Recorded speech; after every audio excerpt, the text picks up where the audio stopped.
Hello everyone, आज हम बात करने वाले हैं आपसे रिलेटेड डाउट्स के। जी हाँ, एग्जामिनेशन से रिलेटेड डाउट्स काफ़ी सारे हमें मिलते रहते हैं और हमारी टीम, हमारी जो फैकल्टी मेंबर्स हैं, ये कोशिश भी करते हैं कि बहुत हद तक आपके डाउट्स को हम क्लियर कर पाएँ, जो कि नोटिफिकेशन में शायद इतना क्लियरली मेंशन नहीं होता है। तो उसको डिकोड किस तरीके से किया जाए, हम ये कोशिश करते हैं कि आप तक उसको डिकोड करके आसान भाषा में पहुँचा सकें।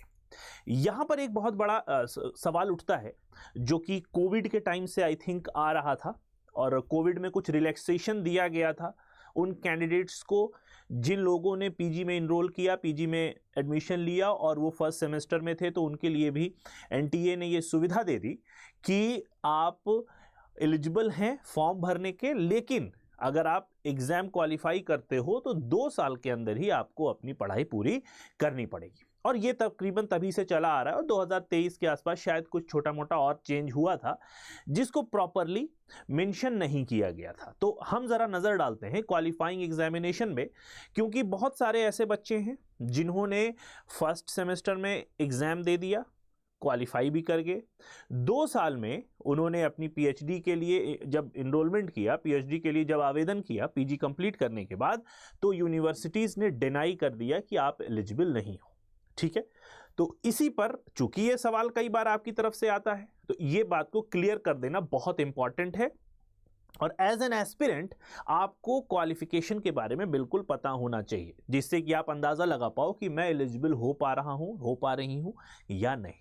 ठीक है, तो ज़रा हम एक नज़र डाल लेते हैं जो एनटीए की तरफ से ये नोटिफिकेशन आउट होता है। तो यहाँ पे अगर आप देख रहे हो तो जो एक तो मेन होती है एलिजिबिलिटी क्राइटेरिया, जो कि यहाँ पर मेंशन की हुई है पहली लाइन में, ये मेन होती है जहाँ पे आपको जनरल हो, अनरिजर्व्ड हो, जनरल ईडब्ल्यूएस हो, आपको 55% मार्क्स के साथ यहाँ पर पीजी में क्वालिफाई करना पड़ेगा। अगर आप इनके अलावा हैं, आप किसी रिजर्व्ड कैटेगरी में हैं, तो आपको 5 या यूं कह दें 5% का रिलैक्सेशन मिलता है और आपको 50% अंक ही चाहिए होता है, और विदाउट राउंडिंग ऑफ। ऐसा नहीं है कि आप किसी बच्चे को 49.99 मिले हैं तो राउंड करके वो 50 कर देना, आपको 50% होने चाहिए। ये रिजर्व्ड कैटेगरी में की मैं बात कर रहा हूं। दूसरा वाला जो बी यहां पर दिया हुआ बी पॉइंट, वो ये कह रहा है कि candidates who are pursuing their masters degree और इक्विवेलेंट कोर्स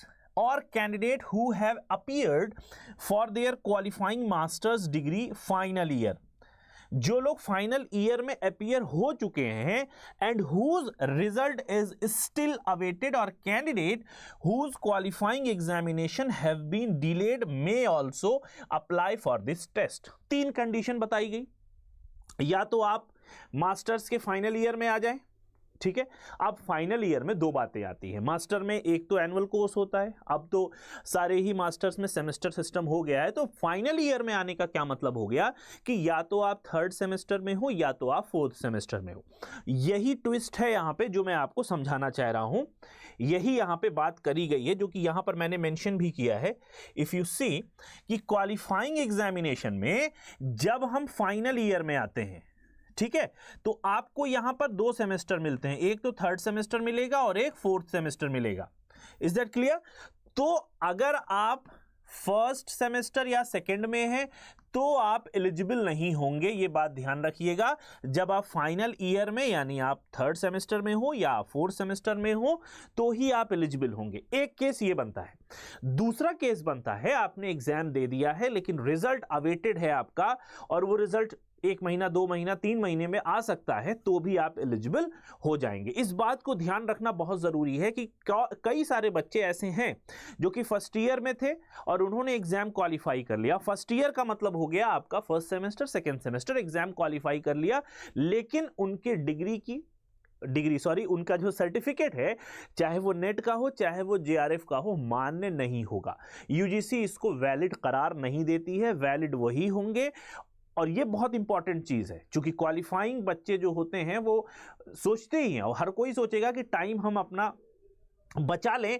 अगर हम क्वालिफाइंग एग्जाम में ही यूजीसी नेट को क्वालिफाई कर लेते हैं तो क्वालिफाइंग का यहां पर मतलब होता है सेमेस्टर नंबर 3 या फिर सेमेस्टर नंबर 4 में आप हैं तो ही आप एलिजिबल हो सकते हैं। लेकिन यहां पर एक बात मैं आपको और बता दूं, अगर आप अपने आप को टेस्ट करना चाहते हैं, आप अपने आप को कंडीशन करना चाहते हैं कि किस तरीके से एग्जाम आता है, तो आप एलिजिबल हैं, आप फॉर्म जरूर भर सकते हैं। लेकिन बात ध्यान रखिएगा, क्वालिफाई होने के बाद आपका जो सर्टिफिकेट है वो वैलिड नहीं होगा यदि आप सेमेस्टर 2 या फिर सेमेस्टर 1 में हैं। बात समझ में आ गई। एक और पॉइंट आता है एज रिलैक्सेशन से रिलेटेड कि सर एज का क्या मामला है। ठीक है, यहां पर एज का बहुत मामला फंसता है, राइट, बात समझ में आ रही है। तो अब जो एज होती है, एक तो जो नेट होता है, नेट में कोई एज नहीं होती है, नो एज बार, आप कितने भी साल के हैं, ठीक है, आप 26 साल, 27 साल, 37 साल, 47 साल, 57 साल, 67 साल, आप जितने भी साल के हैं, ईयर यहां पर उम्र आपकी मैटर नहीं करेगी, आप इस फॉर्म को भर के नेट को क्वालिफाई कर सकते हैं। जो पेच फंसता है वो फंसता है जेआरएफ के एग्जामिनेशन के लिए। क्यों? क्योंकि जेआरएफ में आपको मिलती है फेलोशिप, इसलिए ये और इंपॉर्टेंट हो जाता है। जेआरएफ में आपको मिलती है फेलोशिप। तो अब इसी में एज का क्राइटेरिया डिफाइन किया जाता है। अगर आप जनरल कैटेगरी में हैं तो आपकी एज 30 साल मैक्सिमम एज होनी चाहिए, और अगर आप रिजर्व्ड कैटेगरी में हैं तो ये 35 साल हो सकती है, या फिर यहां पर जो भी बुलेटिन में बताया गया हो उसके अनुसार। ठीक है, एज रिलैक्सेशन के अकॉर्डिंग भी हम देख लेते हैं, और ये सब कुछ काफी क्रिस्टल क्लियर यहां पर दिया होता है। लेकिन कभी कभी थोड़ा सा हम कंफ्यूज कर जाते हैं, कुछ भाषा ऐसी हो सकती है, या फिर हम यूं कहें कि कुछ यहां पे टर्म्स ऐसे यूज कर लिए जाते हैं। जैसे जेआरएफ के लिए not more than 30 years on first day of the month in which examination is conducted. That is, जैसे मान लीजिए कि अगर आपकी परीक्षा, आपका एग्जाम दिसंबर में है, तो 1 दिसंबर 2025 में आपकी जो एज है वो 30 से कम होनी चाहिए। 30 से, या 30 हो या 30 से कम हो, 30 से अधिक होगी तो आप एलिजिबल नहीं होंगे अगर आप जनरल कैटेगरी में हैं। लेकिन आपको मिलेगा यहां पे 5 साल का रिलैक्सेशन, यानी 35 साल तक आप फॉर्म भर सकते हैं, एग्जाम क्वालिफाई भी कर सकते हैं अगर आप ओबीसी में हैं, SC, ST, PWD, third gender में आते हैं। और एक बात ध्यान रखिएगा, यहां पे बहुत बार पूछा जाता है कि सर महिलाओं के लिए क्या सिचुएशन है। तो अगर आप महिला कैंडिडेट हैं, महिला अभ्यर्थी हैं, तो भी आप एलिजिबल हैं 35 साल के लिए। बात समझ में आ गई। इसके लिए आपको एक बात और ध्यान में आ गई यहां पर, चूंकि अभी 2-3 दिन पहले किसी बच्चे ने पूछा था कि सर हमें सर्टिफिकेट कब दिखाना होगा अगर हम कैटेगरी से बिलोंग करते हैं। तो अगर आप कैटेगरी से बिलोंग करते हो तो सर्टिफिकेट आपको फॉर्म भरते वक्त नहीं भरना होता है। ठीक है, वो जब आप एडमिशन लोगे पीएचडी में, फर्दर आप रिसर्च के लिए आगे प्रोसीड करते हो, देन आपको उस कैटेगरी का सर्टिफिकेट दिखाना पड़ेगा जिस कैटेगरी से आप बिलोंग करते हो। फॉर एग्जाम्पल, आपने जनरल कैटेगरी में क्वालिफाई कर लिया एग्जाम, ठीक है, या फिर आप यूं कहें आप थे ओबीसी में और आपने जनरल से क्वालिफाई किया है, लेकिन आप ओबीसी का सर्टिफिकेट नहीं दे पा रहे हो, तो आपको ओबीसी कोटे में आपको एडमिशन नहीं मिलेगा। आपको जनरल कैटेगरी में ही अगर सीट खाली होगी तो एडमिशन मिलेगा। ये बात समझ में आ रही है। वहां पे आपको जो कोटा है, जो आपके लिए आरक्षण है, वो काम नहीं करेगा। तो ये छोटी छोटी मगर मोटी बातें हैं, आपको ध्यान रखना चाहिए क्वालिफिकेशन से रिलेटेड, और हर एग्जामिनेशन में क्वालिफिकेशन से रिलेटेड आपको जानकारी होनी चाहिए।